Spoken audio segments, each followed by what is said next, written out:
오늘은 추수감사주일로 예배하고 있는데, 추수감사주일은 그해 모든 추수를 마치고 감사하는 절기요, 1년 동안 베푸신 주님의 은혜에 감사하는 절기입니다. 레위기 23장은 여호와의 절기들이라고 명명하신 안식일, 유월절, 또 속죄일, 맥추절, 초막절에 대한 규례의 말씀인데, 하나님께서 왜 이 절기를 대도로 지킬 영원한 규례로 정하여 지키라고 명령을 하셨는가? 또 이 절기를 어떻게 지키라고 하셨으며 이 절기를 지킬 때 어떤 복을 약속하셨는가를 말씀하고 있습니다.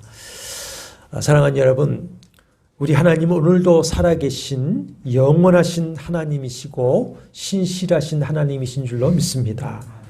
그 하나님의 말씀인 이 성경 말씀은 하나님 자신의 그 신적 속성, 또 자신의 영원한 생명으로 하신 영원한 언약의 말씀입니다. 그러므로 하나님께서 계시하신 이 절기 언약의 말씀을 믿고 아멘으로 받아서 그대로 순종하고 실천하심으로 영원하신 하나님이 언약하신 그 은혜와 복을 받는 복된 시간 되시기를 주의 이름으로 축원합니다. 먼저 왜 감사의 절기를 지키라고 하시는가? 하나님은 매주 안식일과 더불어 여호와의 절기를 정하시고 말씀에 보면 대대로 지킬 영원한 규례로 반드시 지키라 명령을 하셨습니다.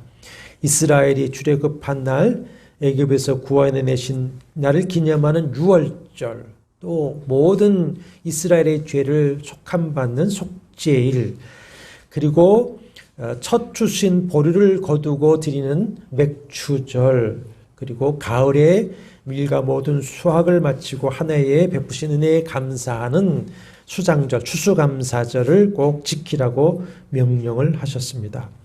신약교회에서는 이 절기 중에 유월절은 하나님의 유월절 어린 양으로 오신 예수 그리스도께서 십자가에서 대속의 피를 흘리고 죽고 부활하셔서 그 대속의 구원을 완성하신 주일로 대치가 되었습니다. 그래서 우리는 주님께서 부활하셔서 우리의 구원을 완성하신 이 주일에 늘 주님 앞에 감사의 예배를 드리고 있는 것입니다. 나머지 이제 맥추감사와 추수감사는 주님께서 명령하신 대대로 영원히 지킬 규례를 따라서 여호와의 절기로 우리가 지키게 됩니다.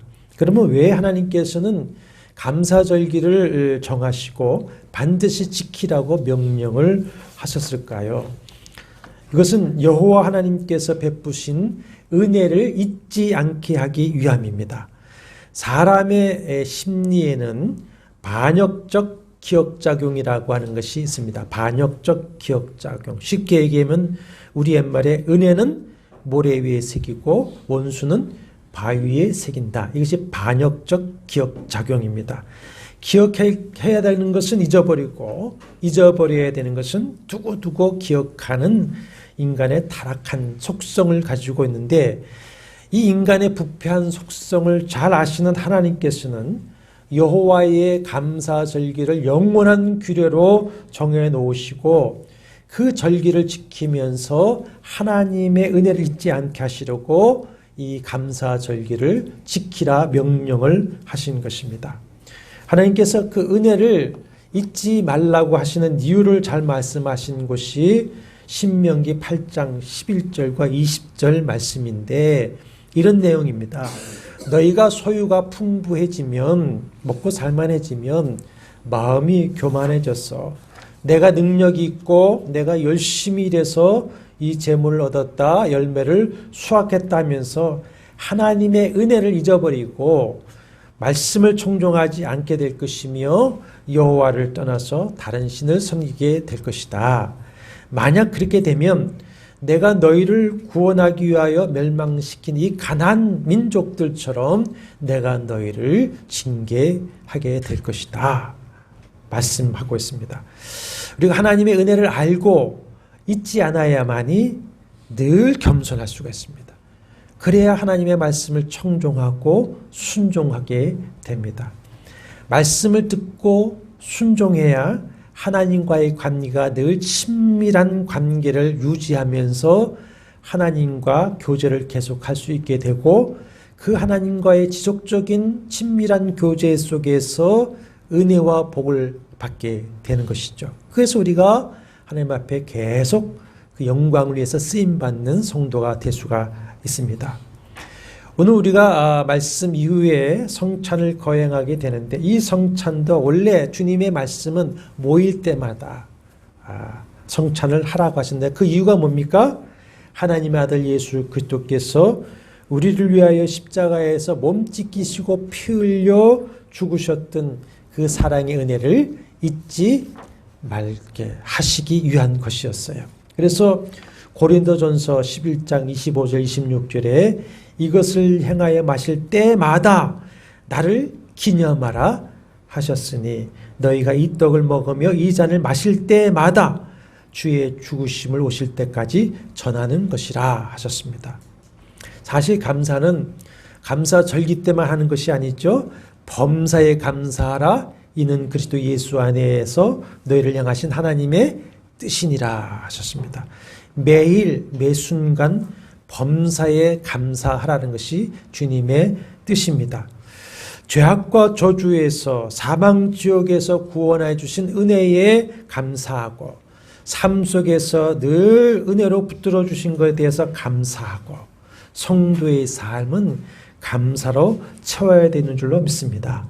그런데 이 은혜와 감사를 자꾸 까먹어버리고 원망 불평하면서 불행한 삶을 살아가게 되니까 하나님께서는 절기를 정해 놓으시고 은혜를 다시 기억해내고 감사를 회복하라 그런 말씀이에요. 그러므로 오늘 추수감사 예배를 드리면서 무엇보다도 다시 한번 성삼위 하나님의 은혜를 기억해내시기를 바라고 그래서 영혼 깊은 곳에서 주님을 향한 감사와 찬양을 회복하고 드리는 복된 시간이 되시기를 바랍니다. 감사가 회복되면 모든 것들이 회복되어지게 되어져 있습니다. 인위와 신위가 있습니다. 인위는 사람 인자와 위라고 하는 것은 할위죠. 할위는 무엇을 하다, 만들다, 성취하다. 사람이 성취하는 것 인위죠. 근데 신위가 있습니다. 하나님이 만들고 성취하시는 것 신위입니다. 예레미야 33장 2절에 여호와께서 자기를 뭐라고 선포하시냐면 일을 행하는 여호와 그것을 지어 성취하는 여호와라. 신위입니다. 하나님이 만들어 성취하시는 것입니다. 사람의 생사화복은 인위로 되어집니까? 안 됩니다. 하나님이 하시는 줄로 믿습니다. 신위로 되어지는 것입니다. 그러므로 우리가 뭐 해야 됩니까? 하나님과의 관계를 회복하고 성령의 은혜로 말미암아 그와 늘 교통하게 되면 거기에 뭐가 나타나냐? 신위, 하나님의 일이 나타나게 되어져 있습니다. 그래서 사도 요한이 가이사에게 사랑하는 자여 내 영혼이 잘됨 같이 내가 범사에 잘되고 강건하기를 내가 간구하노라고 하는 축복이 우리의 심령과 삶에 이루어지게 되는 것입니다. 그것을 위해서 성경은 너희는 감사하는 자가 되라. 범사에 감사하라. 항상 감사하라. 이렇게 명령의 말씀을 하고 계신 것이죠. 그러면 우리가 감사할 때에 이 신위가 있어서 우리가 영적으로나 육적으로나 하나님의 복을 받는 것을 누가 잘 압니까? 사탄이 너무나 잘 알고 있습니다. 그래서 사탄은 우리에게 그 은혜와 사랑을 잊어버리도록 뭘 자꾸만 우리에게 심어주느냐? 원망과 불평을 우리의 마음에 자꾸만 심어줍니다. 마틴 루터는 말하길 마귀는 만성적 불평불만자이다 그랬습니다. 거짓말하는 것은 거짓말의 아비인 마귀에게 사로잡혀 거짓말하듯이 자꾸만 불평, 불만이 습관이 되고 인격이 되는 것은 마귀에게 자꾸만 이렇게 되어지는 것입니다. 마귀는 겸손보다도 교만을 심어주죠. 하나님을 의지하게 하기보다는 자기에 대한 자만감을 심어줍니다. 나는 할 수 있어. 난 다 돼. 이거 성경적이지 않습니다. 나는 할 수 없어. 그러나 주님이 하시면 된다. 이것이 성경이죠. 그리고 감사보다는 뭘 심어줍니까? 원망, 불평, 불만을 자꾸만 심어줍니다. 에덴 동산에서 아담과 하와에게 하나님의 사랑을 의심하게 만들어서 원망, 불평을 심어준 자가 누굽니까? 원수 마귀죠. 그 원수 마귀가 우리가 불평, 불만을 하면 그 틈을 비집고 들어옵니다. 그래서 우리의 영혼을 황폐하게 만들고 우리를 불행한 삶을 살게 만들면서 결국 하나님도 원망하고 하나님을 떠나고 하나님을 대적하며 회방하는 자의 삶을 살아가도록 만드는 것입니다. 그러므로 우리가 마귀를 물리치는 방법이 뭡니까? 바로 감사하는 겁니다. 감사. 마귀에게 틈을 주지 말라고 말씀을 하셨는데 감사로 충만한 마음에는 마귀가 틈탈 데가 없겠죠. 그래서 무슨 감사라니까? 범사에 감사하라. 한 가지 뭔가 원망 불평하면 그 조그만 틈바구니를 누가 파고드는 겁니까? 마귀가 파고. 그러니까 범사에 모든 것에 감사해서 마귀에게 틈을 주지 말아라. 그렇습니다. 그러므로 범사에 감사하심으로 감사로 여러분의 마음을 충만하게 채우시기를 바랍니다. 마음밭에 자꾸만 뿌려지고 있는 그 가라지, 불평 원망의 가라지를 자꾸만 매일매일 기도로 뽑아내고 감사의 씨앗을 심고 그것을 잘 은혜로 가꾸어서 복의 열매를 맺게 되기를 바랍니다. 이것을 위해서 감사절기를 지키라고 명령을 하시는 것입니다. 그러면 감사절은 어떻게 지키라고 말씀을 하셨는가? 37절에 보시면은 번제, 소제, 속죄제, 화목제 이 네 가지 제사를 모두 드리도록 만들어 놓았고요. 38절에는 특별 감사 예물로 드리도록 하겠습니다. 너희들이 안식일에 드리는 예물 또 소원 예물, 자원 예물 외에 특별히 하나님 앞에 감사를 드리라. 절기 때마다 같은 제사와 같은 방법으로 제사할 것을 명령을 하시는데 앞에 이제 16절과 20절은 맥추절을 말씀하시면서 그 제사 방법, 감사 제사 방법을 쭉 자세하게 설명을 하셨어요. 그래서 그 중심으로 오늘 말씀을 한번 더 살펴보겠습니다. 첫째는 16절, 17절을 보시면 새로 추수한 곡식으로 만든 새 소제를 요제로 하나님께 드리라 말씀하고 있습니다. 그런데 먼저 14절을 한번 보십시오. 23장 14절 같이 읽어보실까요? 너희는 너희 하나님께 예물을 가져오는 그날까지 떡이든지 볶은 곡식이든지 생이삭이든지 먹지 말지니 이는 너희가 거주하는 각처에서 대대로 지킬 영원한 규례니라. 하나님께 먼저 뭘 해야 된다니까? 먼저 감사하라. 먼저 감사하라. 먹기 전에 이것이 하나님의 은혜를 알고 인정하고 고백하는 것이고 하나님을 하나님으로 인정하고 하나님을 섬기는 것입니다. 먼저 하나님께 감사하라. 하나님 먼저이지 내 먼저도 아니고 사람 먼저가 아닙니다. 하나님의 나라와 의를 먼저 구하는 것입니다.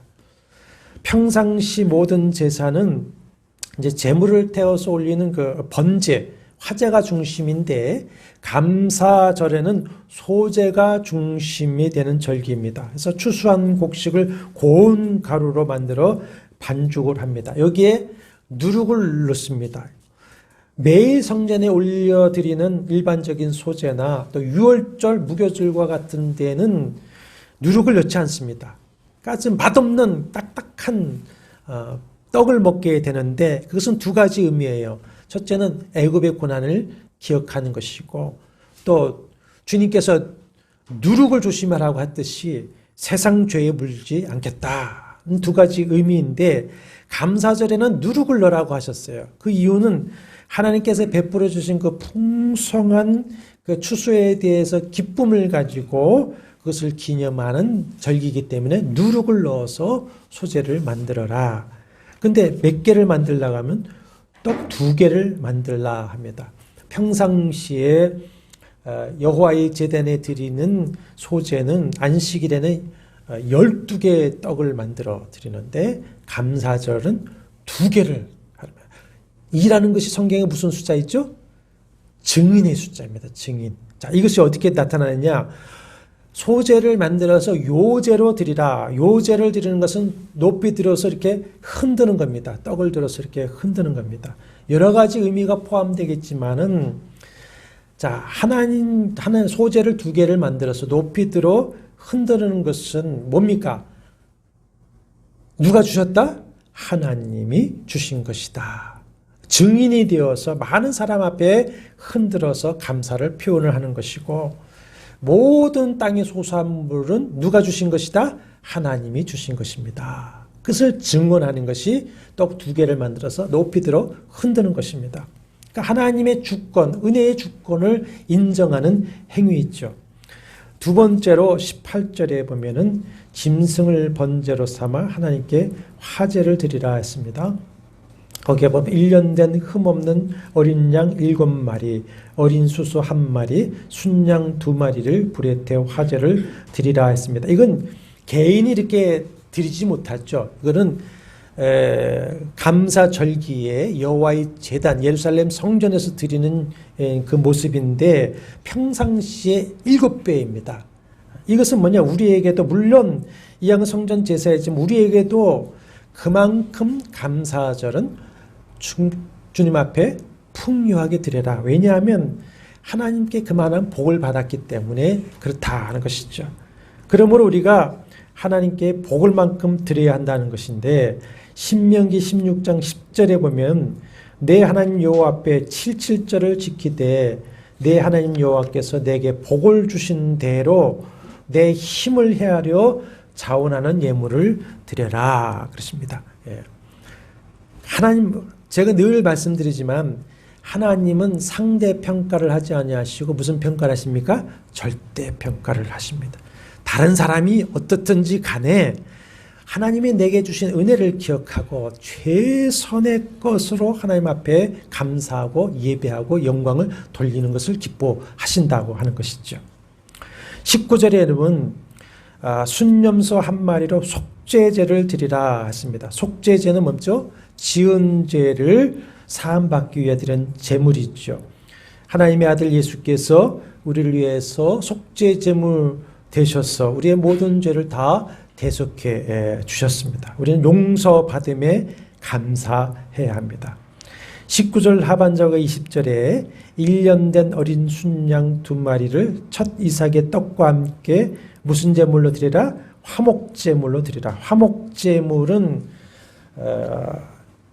요제로 드렸어요. 이날은 특별히 요제로 드리고, 그 요제로 드린 화목제물 짐승은 번제로 태우지 아니하고 누구의 몫이 됐냐면 제사장의 몫이 되도록 했습니다. 화목제라는 건 뭡니까? 하나님과의 관계를 회복하기 위한 제물인데 왜 하나님과의 관계가 깨어졌습니까? 죄입니다. 죄이니까 먼저 무슨 제사를 드렸죠? 죄의 속죄함을 받는 속죄제를 드리고 그 다음에 화목제를 드리는 것입니다. 그러니까 하나님과의 관계뿐만 아니라 사람과 사람 사이의 다툼에 대한 화목을 위해서도 화목제물을 드리는 것입니다. 그러니까 속죄제를 통해서 죄 사함을 받고 화목제를 통해서 하나님과의 관계를 회복하고 교제할 수가 있었습니다. 우리가 그렇죠. 속죄의 제물이신 하나님의 어린 양으로서 십자가에서 대속의 피를 흘려 죽으신 그 예수 그리스도를 통해서 죄 사함을 받고 하나님과 화목하고 하나님과 교제하는 성도가 되었습니다. 그리고 예수 그리스도는 속죄 제물이시면서 동시에 화목 속죄물이 되셨어요. 그래서 로마서에 보면은 그로 말미암아 유대인과 이방인 모든 사람이 화목하여 하나가 되어진다. 이렇게 말씀을 하고 있습니다. 그러니까 회복되고 용서되고 화목되었으니 내게 주신 것을 통해서 하나님께 어떻게 하라? 감사하라. 그것이 말씀이죠. 그 감사하라고 하면은 아니 내가 지금 이렇게 살기 힘든 어렵게 사는데 무엇이 은혜냐 어떻게 감사하라고 하느냐 그런 마음의 항변을 갖는 분이 있을 수가 있습니다. 근데 감사는 어디에서 나오냐면 생각에서 나옵니다. 생각. 우리 자신, 내 자신과 이제까지의 삶을 깊이 생각해 보면 하나님 앞에 감사하게 되어져 있습니다. 하나님께서 이스라엘에게 감사하라고 말씀하실 때에 신명기 16장 12절에 보면 너는 애굽에서 종되었던 것을 기억하고 뭘 기억합니까? 종살이했던 것을 기억하고 이 규례를 지켜 행하라 했습니다. 이스라엘 백성들 애굽의 노예 생활을 했습니다. 그 비참함 우리가 잘 알고 있습니다. 은혜로 구원을 얻었습니다. 은혜로 가나안 땅을 얻었습니다. 거기서 농사 기술도 없는데 하나님께서 이른 비와 늦은 비를 주셔서 열매를 맺어 먹고 살게 하셨습니다. 은혜를 기억하라. 은혜를 기억하라. 우리 허물과 죄로 죽었었고 세상 풍조를 따르며 하나님에게 원수 노릇을 하면서 본질상 진노의 자녀이었습니다. 마땅히 죄의 종로로 타다가 사망 지옥에 빠져야 마땅한 것인데 이렇게 죄와 사망과 마귀의 종로로 타는 그 비참한 우리를 어떻게 하셨습니까? 택하시고 독생자의 피로 우리를 속량하셔서 구원해 주셨습니다. 그래서 에베소서 2장 5절에 너희는 은혜로 구원을 받았다 말씀하시고 있죠. 그 다음에 한번 돌이켜 보십시오. 오늘날까지 하나님께서 나에게 어떤 사랑을 부어주셨는가? 찬송가 301장이죠. 지금까지 지내온 거 주의 크신 은혜라. 아멘이십니까? 한이 없는 주의 사랑 어찌루 말하랴 그랬습니다. 이것을 깊이 기억하고 생각하면 감사하게 됐죠. 감사할 수밖에 없습니다. 여러분 감사는요 조건이 아닙니다. 감사는 해석입니다. 해석. 어떻게 해석하느냐에 따라서 불평이 될 수도 있고 감사도 될 수가 있습니다. 불평으로 해석하면요 모든 것이 원망 불평거리가 될 수밖에 없습니다. 그러나 감사로 해석하면 모든 것이 다 뭡니까? 은혜입니다. 모든 것이 또 다 은혜입니다. 해석의 기준이 문제에 있죠. 사람의 생각으로 보면 내 중심으로 보면 모든 것이 다 불만이고 원망 불평거리가 되지만 하나님의 시각으로 바라보면 그것이 또 뭡니까? 모든 것이 또 다 은혜예요.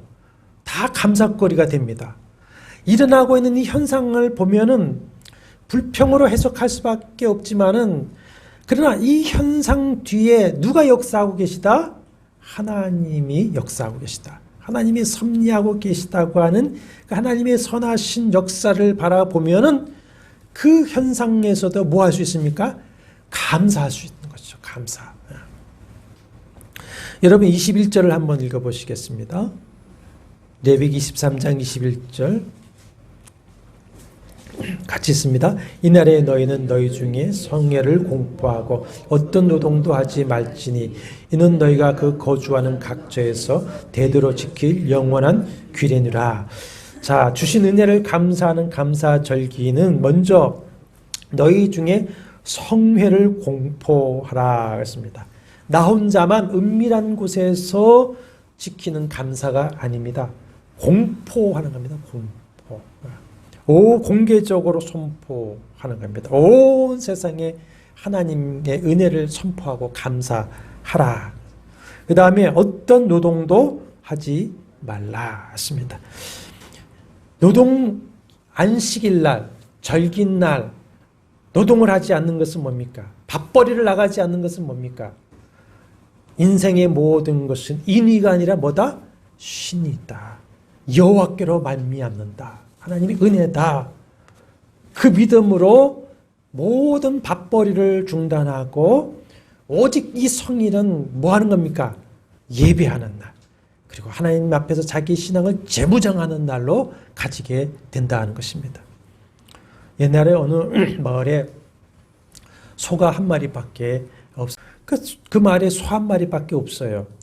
농사 짓는 집에서는 그 집에서 이제 소를 배당 받는 날이 있습니다. 그래서 그 배당단 날에 부지런히 그날은 이제 자기 논을 갈아야 했습니다. 근데 그 마을에 믿음이 독실한 성도가 있습니다. 근데 소를 배정받는 날이 하필이면 주일이에요. 그래서 그 소 주인을 찾아가서 다른 집에 먼저 소를 빌려주고 그 집과 소 빌리는 날을 좀 바꿔달라고 이제 간청을 하지만 거절당합니다. 그러니까 이제 선택해야 됐습니다. 예배를 그만두고 논을 갈 것인가, 아니면 예배를 드리고 금년 논농사를 포기할 것인가 고민하다가 결정을 내렸습니다. 농사를 포기하고 예배를 드리기로 작정하고 그렇게 했습니다. 동네 사람들이 비웃죠. 예수 믿더니 돌았구만. 결국 논을 갈지 못하고 뭘 하냐면은 콩을 심습니다. 혼비를 해서 콩을 심습니다. 그러니까 사람들이 더 비난했죠. 돌아도 적당히 돌지. 아주 돌았구만. 그런데 이상한 일이 그에 벌어지는데 가뭄이 계속됩니다. 논농사 비 안 오면 어떻게 됩니까? 다 말라 죽죠. 아무리 발을 동동 굴리지만은 그 해에 가뭄이 들어서 다 농사를 망치는데, 그럴 때 뭐가 잘 됩니까? 콩농사는 잘 됩니다. 콩농사. 그러니까 강원도 같은데 콩농사가 되지요. 그러니까 정말 하나님이 살아계시구나. 그렇게 고백을 사람들이 했다는 것입니다. 우리가 하나님의 역사하심을 믿고 말씀대로 순종하고 감사하면 하나님이 책임져 주실 줄로 믿습니다. 그것이 믿음이에요. 그게 믿음. 믿는 대로 될지어다 했습니다. 그리고 21절 하반절에 그 거주하는 각처에서 대대로 영원한 규례로 지키라. 각처에서 하나님의 은혜를 직접 체험한 나만 지키는 것이 아니라 가정에서도 신앙의 후손들 대대로 이 감사절기를 지키게 하라는 것입니다. 그래서 감사절기를 만들어서 후손들에게 이 감사의 문화를 계속 계승 발전시키라는 말씀이죠. 우리가 우리 자녀들에게 하나님께 감사하는 것을 가르쳐야 됩니다. 여러분, 자녀들이 잘 되시기를 바랍니까? 자녀들이 하나님을 경외하게 하시고 하나님께 감사하는 것을 가르치시고 순종하게 하시기를 바랍니다. 복은 하나님께 오는 겁니다. 복은 하나님께. 그 다음에 하나님이 주신 은혜를 이웃과 함께 기뻐하며 감사절을 지키라 했습니다. 22절 보시겠습니다.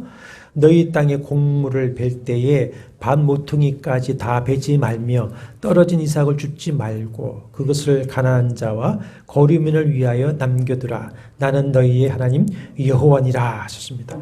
하나님의 자비와 사랑으로 가난한 자들과 약자들을 배려한 그런 특별한 규정 있죠. 이것을 실천해서 복을 받은 사람이 성경에 아주 분명하게 기록되어져 있습니다. 룻기에 나오는 보아스 있죠. 룻이 시어머니 나오미를 복양하겠다고 보아스가 밭에 가서 추수하는 이삭을 줍습니다. 근데 보아스가 그 사정을 알고 허락합니다. 이삭을 떨어뜨려라. 그래서 죽 주워 가게 하라. 그리고는 양식을 자기 상에서 먹게 합니다. 거기서 끝나는 것이 아니라 기업 누르기를 하죠. 그래서 가문의 땅을 사서 회복시켜 주고 또 형사 취수제도죠. 그래서 룻을 아내로 맞이하게 됩니다. 그랬더니 하나님이 약속하신 대로 복을 주시는데 보아스에게 복을 주셔서 유명하게 하신다. 그래서 유명하게 하시고, 그 다음에 그 롯을 통해서 누구를 주십니까? 다윗 가문을 주십니다. 다윗 가문. 왕의 가문을 주시고 복을 주시는 것을 볼 수가 있습니다.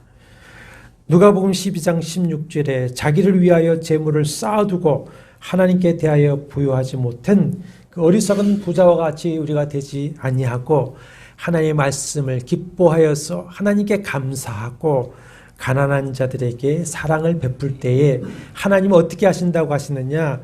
자신이 꾸신 것으로 여기시겠다. 자신이 꾸신 것으로.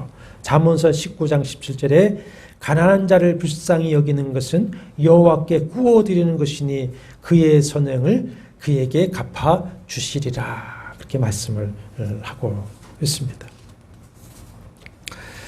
모든 율법의 중심 사상이 뭐죠? 마음과 뜻과 힘을 다하여 누구를 사랑하고? 하나님을 사랑하고 그 다음에 이웃을 사랑하라. 이것이 율법과 선지자의 강령, 중심입니다. 그러니까 감사절 절기의 중심은 뭡니까? 수직적으로는 하나님과의 관계에서 감사를 드리는 것이고 수평적인 관계 속에 사람들과의 관계 속에서는 나누는 것입니다. 드리고 나누고 공동체에서 섬기는 겁니다. 그러니까 감사절의 중심 사상은 뭐냐? 드리기, 나누기, 섬기기입니다. 드리기, 나누기, 섬기기가 감사의 중심입니다. 감사는요, 지급 보증 수표와 같습니다. 지금 없어도 감사하면 감사의 선물이 주님으로부터 미래에 다가오는 것을 여러분 믿으시길 바랍니다. 성경에는 그 하나님의 언약의 말씀을 믿고 순종하고 감사하면 이런 복을 주신다고 하는 것이 가득 차 있는 것이죠. 가득 차 있는 것이죠. 여러분이 드리는 하나님께 대한 감사와 헌신은 먼저 자신을 위해서 하늘에 보물을 쌓는 것임을 여러분 믿으시기를 바랍니다. 그것이 땅에 떨어지는 하늘의 밀알이 되어서 많은 열매를 맺게 될 것인데 어린아이가 예수께 드린 그 오병이어를 통해서 많은 사람을 먹이고 살렸듯이 많은 영혼을 먹이고 살리게 될 것이고 여러분이 지금 땀 흘려 수고하고 심고 가꾸는 그것이 여러분의 자녀, 우리들의 자녀에게 축복의 열매로 맺어서 먹고 살게 할 줄로 믿으시길 바랍니다. 이것이 감사의 헌신입니다. 이제 우리가 성찬을 받을 텐데 자, 이 성찬은 마태복음 26장을 찾으면서 한번 들어보십시오. 마태복음 26장. 이 성찬은 어디서 나오느냐? 예수님의 감사에서 나온 것이 성찬입니다. 예수께서는 하나님의 어린 양으로서 이제 유월절 속죄 제물이 되기 위해서 유월절을 맞이해서 예루살렘으로 올라오셨습니다. 한 주간을 예루살렘에서 이런저런 말씀과 사역을 하시고 마지막 잡혀 죽으시기 전날 밤에 제자들과 함께 유월절 마지막 만찬을 하시죠. 주님이 만찬의 주인으로서 제자들에게 떡을 떼어주시고 잔을 주시는데 26절입니다. 그들이 먹을 때에 예수께서 떡을 가시사 축복하시고 떼어 제자들에게 주시며 이르시되 받아서 먹으라. 이것은 내 몸이라 하시고 또 잔을 가지사 뭐 하십니까? 감사하기도 하시고 그들에게 주시며 이르시되 너희가 다 이것을 마시라. 이것은 죄 사함을 얻게 하려고 많은 사람을 위하여 흘리는 바 나의 피 곧 언약의 피라. 자, 보십시오. 자신이 지금 내일 하나님의 어린 양으로서 살이 찢겨나가고 온 피를 흘려 다 죽으실 것을 알고 준비하시면서 뭘 하고 계시는 겁니까? 감사하고 계세요. 감사. 이 비참한 고통의 죽음을 앞두고 감사를 하고 있어요. 이게 가능할까요? 주님은 자신의 그런 죽음을 통해서 아버지 하나님이 사랑하시고 택하신 자기 백성들이 구원받게 될 것이라는 것을 아시기 때문입니다. 나의 죽음을 통해서 내가 한 알의 밀과 같이 땅에 떨어져 죽으면 많은 생명의 열매를 맺게 될 것이다. 그것 때문에 자기의 죽음 앞에서도 뭐합니까? 감사합니다. 찢겨지는 살을 가지고 감사하시고 쏟아지는 피를 가지고 감사하시는 것입니다. 이것이 감사입니다. 성찬을 받을 때 우리는 이것으로 받아야 됩니다. 여러분 이제 함께 기도하실 때에 성찬에는 그리스도의 영이 충만하게 임하신다고 했습니다. 주의 영이 충만하게 임하셔서 내 안에 첫사랑, 그 은혜, 감사가 회복되어지게 하여 주시옵시고 신령한 은사와 능력과 복을 주셔서 하나님 나라 부흥 위에서 쓰임받게 하여 주시옵소서. 성찬의 은혜를 위해서 간절히 통성으로 기도하시겠습니다.